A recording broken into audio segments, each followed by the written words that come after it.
नमस्कार, जेके प्राइम में आपका स्वागत है। मैं हूं विनोद कुमार। दर्शकों, हम सब जानते हैं कि 2019 में भी यात्रा को, मैं बात कर रहा हूं श्री अमरनाथ यात्रा की, 2019 में यात्रा को बीच में रोकना पड़ा था। 2020 में कोविड के चलते यात्रा नहीं हो पाई थी, लाइव आरती दिखाई जाती थी। और 2021 में भी हम आपको बताते चले कि 2021 में भी यात्रा नहीं हो पाई है।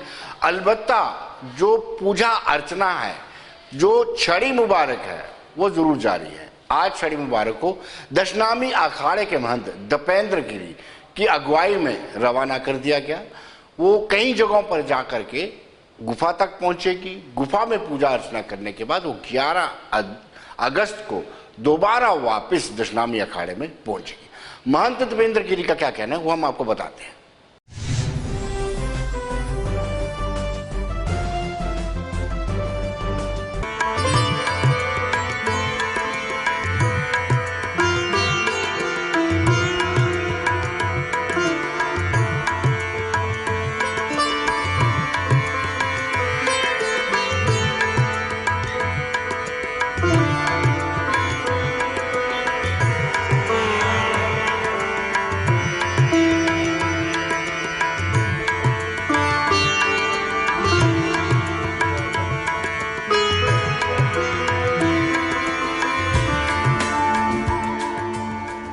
आज जैसा हम जानते हैं कि प्रातःकाल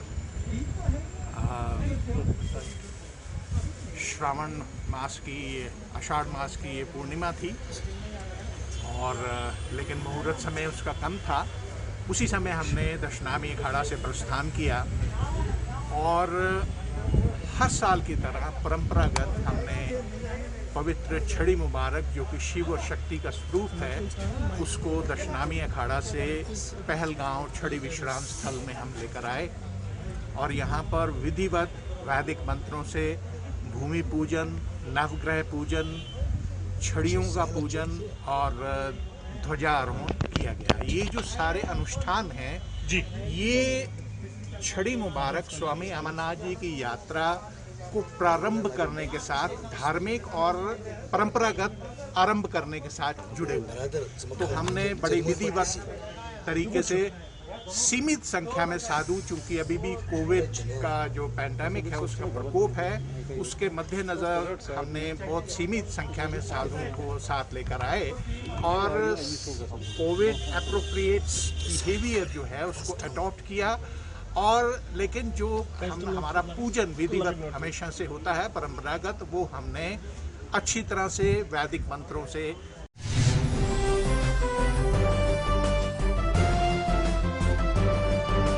तो दोस्तों, इस वक्त फोन लाइन पर हमारे सहयोगी, सीनियर सहयोगी फिदा हुसैन अनंतनाग से जुड़ चुके हैं। फिदा, आज छड़ी मुबारक को रवाना कर दिया गया है। पहलगाम में क्या क्या तैयारियां की गई हैं? देखिए विनोद, आपको मेरी आवाज पहुंच रही है? जी बिल्कुल बिल्कुल, बोलिए। देखिए, मैं आपको बता दूं कि जो अखाड़ा मंदिर श्रीनगर है, वहां से आज छड़ी पूजा जो है वो पहलगाम पहुंची है और पहलगाम में भूमि पूजा की गई है, जिसमें महंत दीपेंद्र गिरी जो है उन्होंने पूजा अर्चना में जो है भाग लिया है। उसके बाद सूर्य मंदिर मटन में भी पूजा की गई है। यहाँ पे मैं आपको बता देना चाहूंगा कि कोविड महामारी के बीच सरकार ने जब निर्णय लिया कि इस बार भी जो श्रद्धालु हैं उनको पवित्र गुफा जाने की अनुमति जो है वो नहीं दी जाएगी, क्योंकि कोविड महामारी को देखते हुए ये निर्णय लिया गया है। विनोद, यहाँ पर मैं साथ ही साथ आपको ये भी बता दूं कि एक बार फिर महंत ने कहा कि सरकार का जो ये फैसला है ये सही फैसला था और ये अवश्य जो है लोगों को इसमें भाग लेना चाहिए और सहयोग भी करना चाहिए। और लोगों ने जिस तरह से यहाँ पर इस महामारी में सरकार का साथ दिया उसका उन्होंने स्वागत किया। लेकिन यहाँ पर महंत ने कहा कि अभी कोविड खत्म नहीं हो चुका है, अभी लोगों को संयम बरतना चाहिए, लोगों को बिना मास्क के बाहर नहीं आना चाहिए। सरकार का काम है, सरकार का अस्पताल बनवाना काम है, ऑक्सीजन प्लांट कायम करना और बाकी अन्य चीजें जो है वो सरकार का काम है। लेकिन हमें खुद देखना चाहिए कि हम इस महामारी में कैसे लड़ सकते हैं, कैसे जीत जो है प्राप्त कर सकते हैं। वहाँ पर जो लोग हैं, जो स्थानीय लोग हैं, उन्होंने छड़ी पूजा का स्वागत किया। वहाँ पर कुछ जो श्रद्धालु आए थे उन्होंने हमारे साथ बात करते हुए यही कहा कि बोले के दर्शन करने के लिए हम काफी उत्सुक है पिछले 2 वर्षों से, जब से कोविड महामारी शुरू हुई है। लेकिन पहलगाम पहुंच के और छड़ी को देख के हमारी जो मनोकामनाएं हैं, जो हमने मनोकामनाएं की थी भगवान से, वो आज हमारी पूरी हो गई है। और उन्होंने ये भी कहा कि बम बम बोले और जय जयकार के नारे जो है वो आज 2 वर्ष के बाद पहलगाम में जो है वो पहुंचे और वहां पर उन्होंने यही कहा कि मन्नत जो है वो पूरी हो गई। लेकिन यहाँ पर स्थानीय लोगों ने ये कहा कि जो हम स्वागत करते हैं, जो परंपरा रही है पहले से ही, सबसे वहां पर बाबा के दर्शन करने के लिए जो देश के अन्य विभागों से जो लोग आते हैं उनका हम यहाँ पर इस्तेमाल हमेशा करते हैं। और उन्होंने कहा कि हमने छड़ी पूजा की। फिदा मैं आपको रोकूंगा। फिदा, मैं ये जानना चाहूंगा कि 2 सेक्शन है जिनकी आस्था जुड़ी होती है और दूसरा वर्ग वो रहता है जो इसको व्यवसाय की दृष्टि से देखते हैं। क्या दोनों में ही निराशा इस बार यात्रा नहीं हुई? देखिए, अगर हम निराशा की बात करेंगे, जिससे जो भक्त है वो तो हमेशा यही चाहता है कि कब हम पवित्र रास्ता इस रास्ते से जो है बोले के दर्शन करेंगे। वहाँ पर आंखों के सामने जब कोई दर्शन करता है तो वो यही कहता है कि जो मन में मनोकामनाएं है वो लेके हम जाते हैं और वहाँ पर हमारी मनोकामनाएं पूरी हो जाती है। लेकिन 2 वर्षों से हम देखें कि जब से कोविड महामारी हुई है, कोविड-1 से जब हम निकल रहे थे, फिर उस वक्त भी यहाँ पर यही निर्णय लिया गया कि यात्रा नहीं हो पाएगी। उसके बाद भी श्रद्धालु जो है वो मायूस होकर वापस लौटा है। और जब आज एक बार फिर फैसला लिया गया कि यात्रा नहीं हो पाएगी, लेकिन ऑनलाइन दर्शन किए जाएंगे और ऑनलाइन दर्शन जो है जो श्रद्धालु है बोले कि वो दर्शन करते हैं। लेकिन वहाँ पर आज एक बार फिर जो नारे गूंजे 1 2 3 4 बाबा तेरी जय जयकार, बम बम बोले के नारे आज पहलगाम के मंदिर के बाहर जो है वो गूंजते रहे। और खुद मान बिपिन गिरी जो यहाँ पे कोविड महामारी में जिनकी मृत्यु हुई है उनकी आत्मा की शांति के लिए भी दुआ की गई और ये दुआ भी, ये प्रार्थना भी की गई कि ये महामारी जो है ये जल्द खत्म होनी चाहिए देश में और पूरे मुल्क और पूरे दुनिया से जहाँ पे ये हुआ है वहाँ पर कोविड महामारी के लिए भी खास पूजा की गई है। लेकिन यहाँ पर उन्होंने यही कहा कि अभी भी लोगों को चाहिए कि वो संयम बरते, वो बिना मास्क के बाहर ना आए। अभी मुल्क जो है, देश जो है वो इस वक्त लड़ रहा है और हमें सरकार का भी साथ देने की अभी आवश्यकता है। जी, बहुत बहुत शुक्रिया फिदा, धन्यवाद।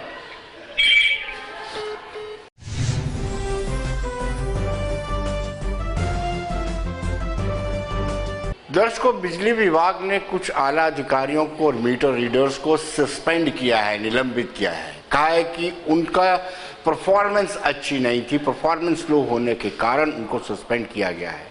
लेकिन आपको बताते चले, महकमे के मुलाजिम बिफर पड़े हैं।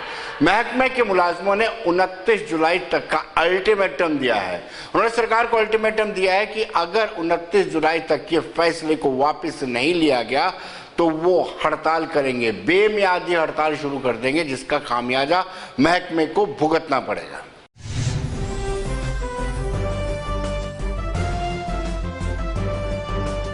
सर वो कारण बताया नहीं मेरे को, ना कोई कॉपी मिली है ना कुछ मिला है। सिर्फ मेरे को फ़ोन आया था कि तेरे को सस्पेंड कर दिया गया है। तो वो वही कॉपी का पूछ रहा हूँ, कॉपी वगैरह कुछ भी नहीं है, तो ऐसे ही सस्पेंड किया गया है। क्या वजह क्या बताएगी? सर रेवेन्यू का कह रहे हैं कि रेवेन्यू का चक्कर है। तो रेवेन्यू में मेरे पास 1500-1600 घर है और तो आधे से ज़्यादा बंद है। कुछ आधे श्रीनगर गए हुए हैं, आधे कहीं गए हुए हैं। तो वो बंद है हमारे। वो कह रहे हैं कि दीवार फांद के उनके घर में जाओगे, चोर थोड़ी बनना किसी का है।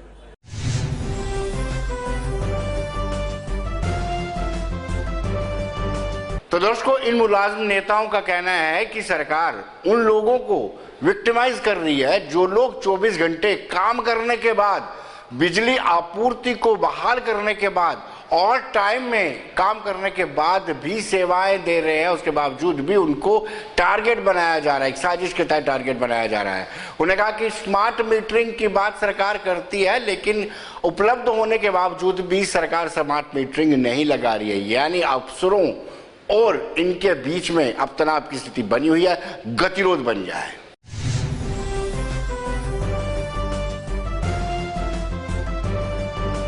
वजह तो अब तक मुझे किसी ने वजह नहीं बताई क्या हो गया। मैं मार्च में 20 में इधर सब डिवीजन 3 में काम करता था।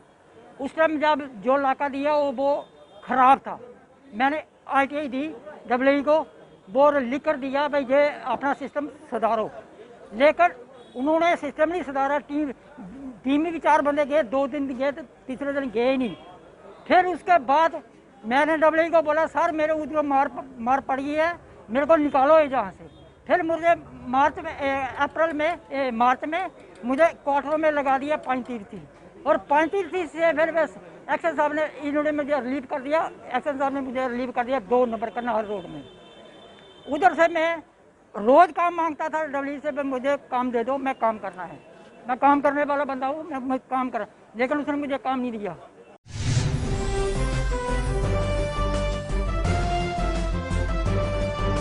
दर्शकों अब हम बात करेंगे सेंट्रल यूनिवर्सिटी की। लद्दाख को सेंट्रल यूनिवर्सिटी मिली है, लद्दाख को सेंट्रल यूनिवर्सिटी मिली है और कारगिल और लेह के बीच में एक मरतबा फिर दीवार खड़ी हो गई है। कारगिल के लोगों का कहना है कि ये यूनिवर्सिटी का सेंटर जो है, सेंट्रल यूनिवर्सिटी स्थापित की जानी चाहिए और वो कारगिल में होनी चाहिए। उनका यह तर्क है कि कारगिल में ज़्यादा स्टूडेंट हैं, ज़्यादा स्टूडेंट होने के कारण वो डिजर्व करते हैं। इससे पहले भी कारगिल जो है लगातार ये कहता रहा है कि जब जब प्रेस्टिजियस इंस्टीट्यूट खुलते हैं लद्दाख में तो लेह को प्रेफरेंस दी जाती है, कारगिल को प्रेफरेंस नहीं दी जाती है।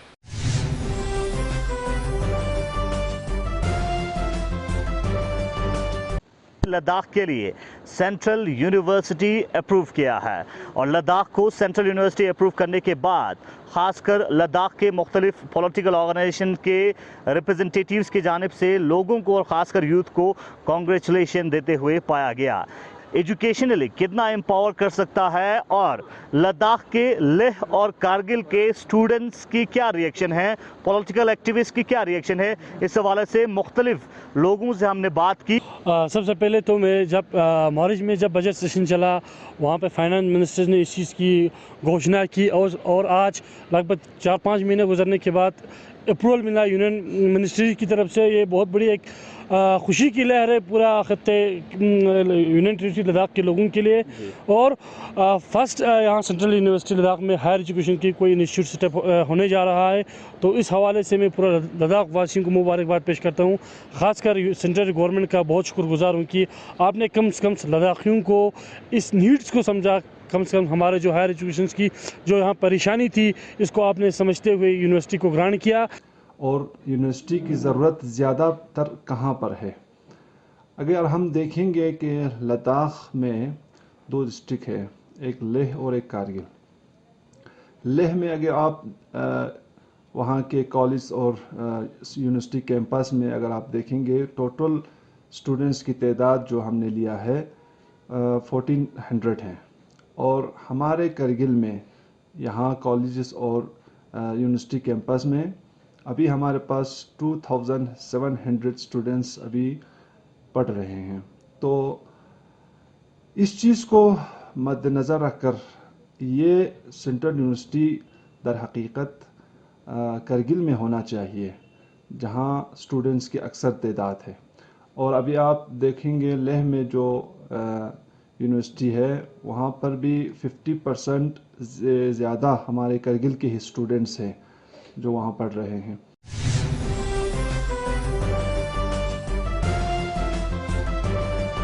कारगिल के लोगों का कहना है कि कहीं ना कहीं जो पहले यूनिवर्सिटी बनी है उसका भी लाभ पूरी तरह से कारगिल को नहीं मिल पा रहा है। इससे पहले भी जो प्रेस्टिजियस इंस्टीट्यूट खुले हैं उनका लाभ जितना कारगिल को मिलना चाहिए वो नहीं मिल रहा है। राजनीतिक पाबंदियों, राजनीतिक मजबूरियों के चलते ऐसा किया जा रहा है, ऐसा नहीं होना चाहिए।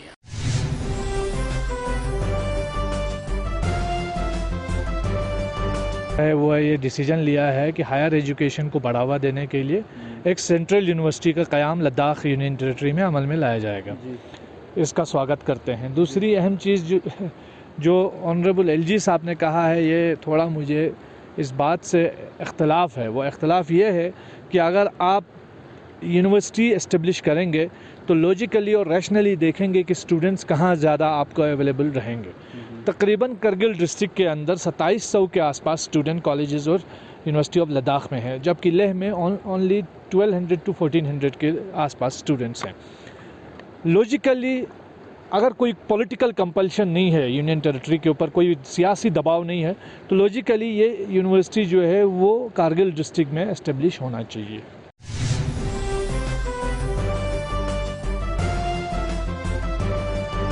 दर्शकों अब हम आपको सीधे लेह लिए चलते हैं। लेह में हमारे संवाददाता ने Bhajpa Buddhist association, Ladakh Buddhist association और कांग्रेस के नेताओं से और स्टूडेंट से बातचीत की। आइए देखते हैं उनका क्या कहना है।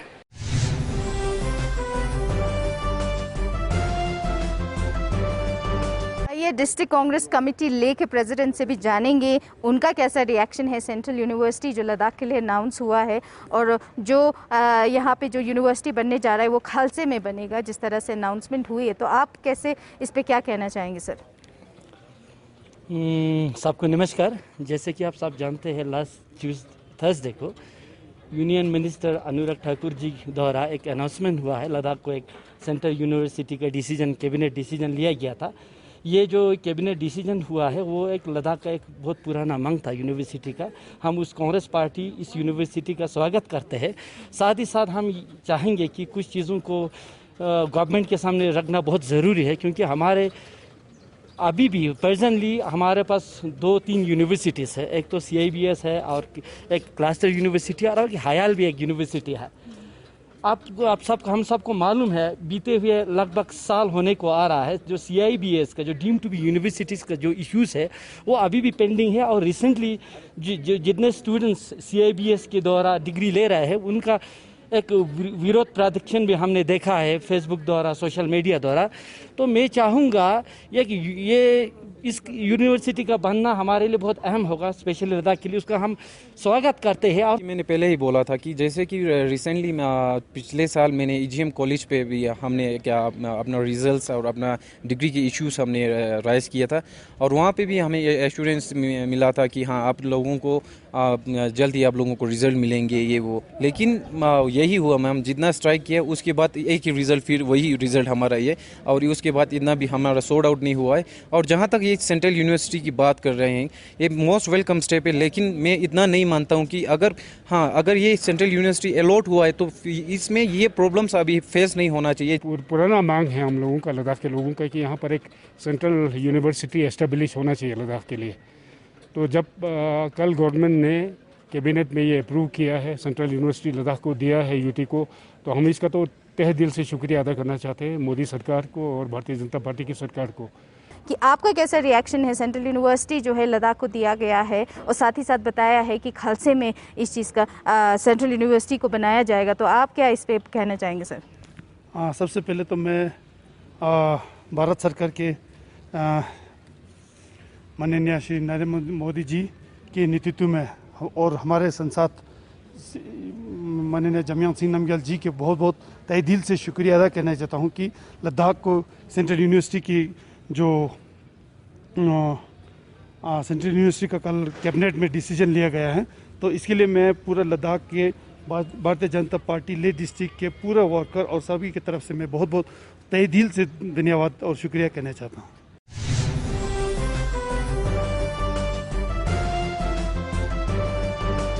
दर्शकों, कल हमने आपको बताया था कि महिला को डोमिसाइल मिला है। क्लास 7 के तहत पहला डोमिसाइल जो बाहर की महिला को मिला, वो उनसे हमने आपको मुखातिब करवाया था। आज हम उस मेल व्यक्ति से आपसे मुलाकात करवाते हैं, अभिषेक सैनी से, जिनको डोमिसाइल मिला है। वो मूलतः दिल्ली के रहने वाले हैं और यहाँ पर उनको नागरिकता मिली है। ये नागरिकता इसलिए मिली है, 35 से को हटाया गया है, 370। हमने उनसे बातचीत की, आइए देखते हैं उनका क्या कहना है।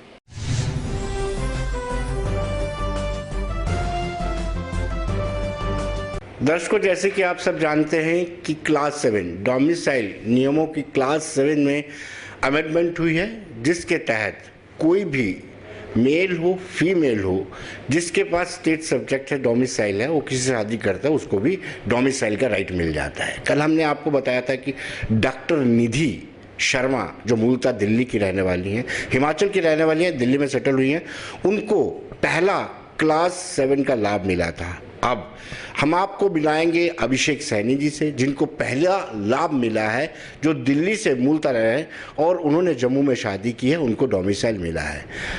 अभिषेक जी, स्वागत है आपका। धन्यवाद sir. How do you feel? कैसा लग रहा है आपको? आपने कभी कल्पना की थी कि आपको यहाँ पर नागरिकता मिलेगी जम्मू कश्मीर में, जहाँ 370 लगा हुआ है? बिल्कुल नहीं सर, कभी भी हमने सोचा ही नहीं था ऐसा एंगल पे कि कभी हमें ये सौभाग्य मिल सकता है। It was completely a surprising move. जी। वेल, जब आपको नहीं मिलता था, जब आपने शादी की थी, जब आपको कहते हैं जम्मू कश्मीर, खासतौर पर कश्मीर को लोग कहते हैं कि ये धरती पर स्वर्ग है, मन करता होगा प्रॉपर्टी लेने का, अनफॉर्चुनेटली आप ले नहीं पाते। बिल्कुल, ये बहुत मिस होता था। देखिए, एक लड़की के लिए बहुत बड़ा रोल होता है अपना घर छोड़ के एक नए घर में जाना। तो बीइंग मैं दिल्ली से ही हूँ, तो हमें ज़्यादा ये फील होता है कि चलो एक अच्छी जगह है जहाँ पे जा सकते हैं। बट एक मेरी वाइफ को बड़ा फील होता था कि हम जहाँ से मैं हूँ ना मैं वहाँ दोबारा रह सकती हूँ, अपने नाम पे कोई प्रॉपर्टी बना नहीं सकती। तो ये चीज़ कहीं ना कहीं हमें खलती थी। मैं कोई नहीं, कभी लगेगा तो डेफिनेटली हम इन्वेस्ट करेंगे। बट ये जब क्लॉज 7 के इंट्रोडक्शन अमेंडमेंट के बाद, it was a completely surprising move and we are planning to purchase some property, क्योंकि it's a beautiful city. Environment आपका आप दिल्ली से कंपेयर करेंगे, इट्स बहुत बहुत अच्छा है दिल्ली के कंपेरिजन। देखिए, दिल्ली के प्रॉस एंड कॉन्स अच्छे हैं, क्योंकि मैं दिल्ली से हूँ तो दिल्ली मैं पसंद करता हूँ। बट लेकिन ऑल ओवर अगर देखा जाए हैबिटेबल और नेचर से, तो undoubtedly Jammu city is the best. तो ये हमारे लिए बहुत अच्छा रहा कि हम अमेंडमेंट के तहत हम यहाँ पर कुछ अपने लिए, इनफैक्ट मैं कहूँगा अपने बच्चों के लिए और वाइफ के लिए, we can do and get some residential property, यहाँ पे रह सकते हैं और यहाँ के खूबसूरती को हम फील कर पाएंगे। अभिषेक जी, हमें अपना ये डोमिसाइल जो मिला, आप मुझे बताओ, आपका चेहरा, आपको कितनी क्यूरियोसिटी, आपका चेहरा सारा बता रहा है। मैं चाहूँगा कि पैन करे कैमरामैन और आप बताएं डोमिसाइल मिला है। ये भी अपने आप में आपका कीर्तिमान रिकॉर्ड है, क्योंकि पहला डोमिसाइल क्लास 7 में जो मेल है बाहर से, वो आपको मिला है। ये सौभाग्य की बात है और आज गुरु पूर्णिमा भी है। बिल्कुल, बहुत ही लकी दिन है मेरे लिए। मतलब गुरु पूर्णिमा के दिन एक ऐसी चीज़ जो हमने कभी सपने में नहीं सोची थी कि ये हकीकत हो सकती ही है। मेरे को लगता कि मैं ही नहीं, आप भी कभी सोचा नहीं होगा कि क्लॉज 7 इस तरह के अमेंडमेंट कभी 370 के एब्रोगेशन के बाद ये इंट्रोड्यूस हो पाएगा। लेकिन ये जो आज हो पाया है, और मैं ये लकी हूँ कि I am the first one to get this certificate. So it's a really honour. बहुत अच्छा फील हो रहा है। अभिषेक जी, हम भी खबरें करते थे, स्टोरीज करते थे कि वेस्ट पाकिस्तानी रिफ्यूजी जो यहाँ पर बसे हुए हैं कई सालों से, उनको वोटिंग राइट नहीं है। पार्लियामेंट्री इलेक्शन में है, लेकिन जो विधानसभा की इलेक्शन में वोटिंग राइट नहीं। सिर्फ वो नहीं, उसके अलावा गोरखा बिरादरी, बाजी के समाज, वाल्मीकि समाज, हम खबरें जरूर बनाते थे, कभी सोचा नहीं था 5 अगस्त 2019 को ऐसा मास्टर स्ट्रोक मारा गया। तो आप कैसे सोचते थे? बिल्कुल जी, वो साइलेंट मास्टर स्ट्रोक था जिसने पूरे इंडिया ही नहीं पूरे वर्ल्ड में ये एक तरह का कीर्तिमान स्थापित हुआ कि जो इतने सालों से डिस्प्यूटेड चीज़ थी या कुछ अनटच पार्ट कहिए, उसके ऊपर किसी ना सोचा गया ना रिवीजन हुई, और वो ऑन अ सडन 2019 अगस्त में वो जब हटा, तो उससे जो एक रिफॉर्मिटी आई, एक positivity across the world I, सिर्फ इंडिया में नहीं, सब ने उस चीज़ को सराहा।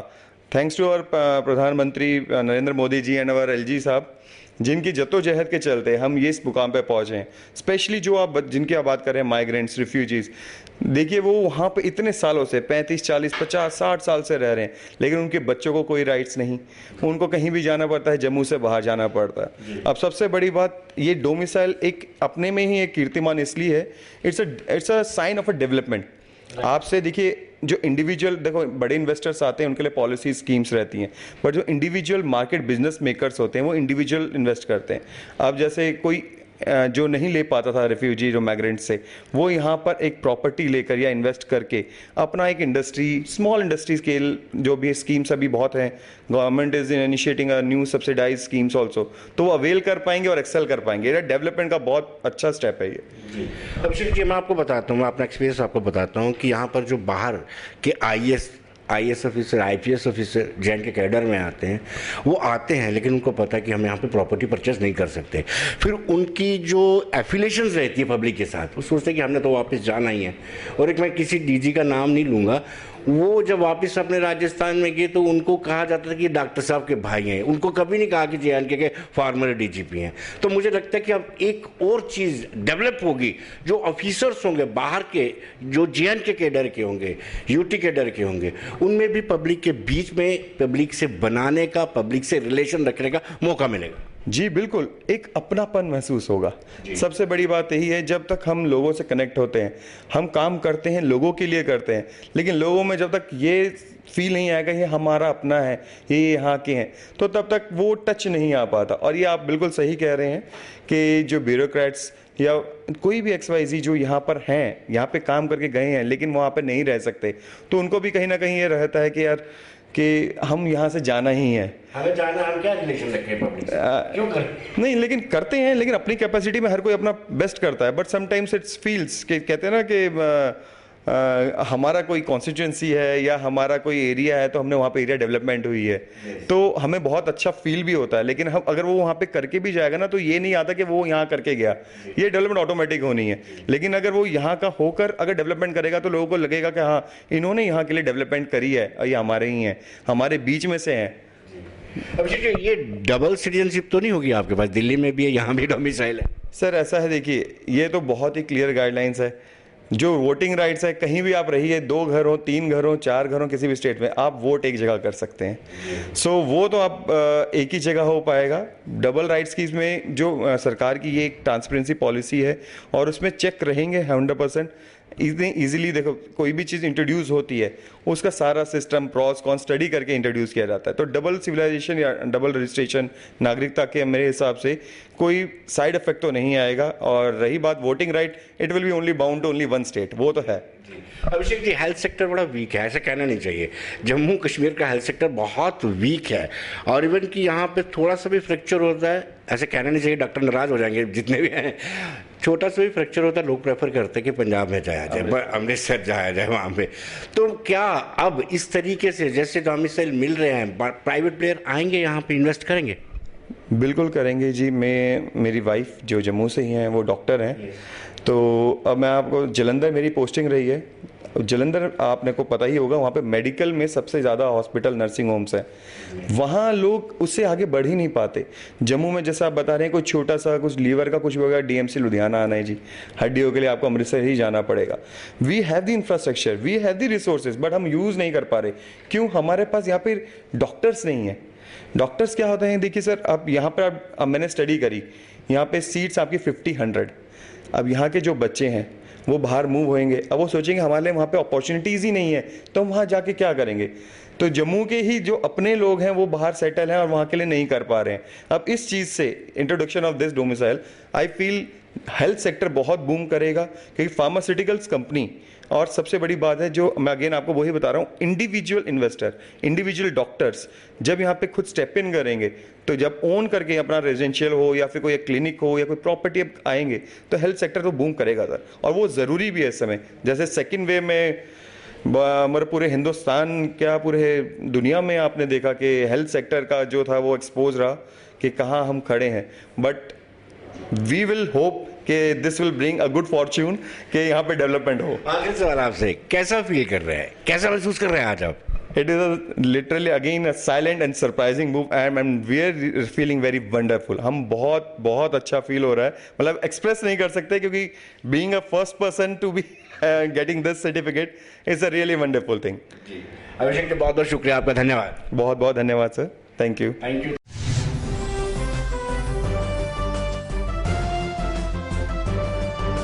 तो दर्शकों, बने रहिए देश दुनिया की खबरों के लिए और मुझे दीजिए इजाजत।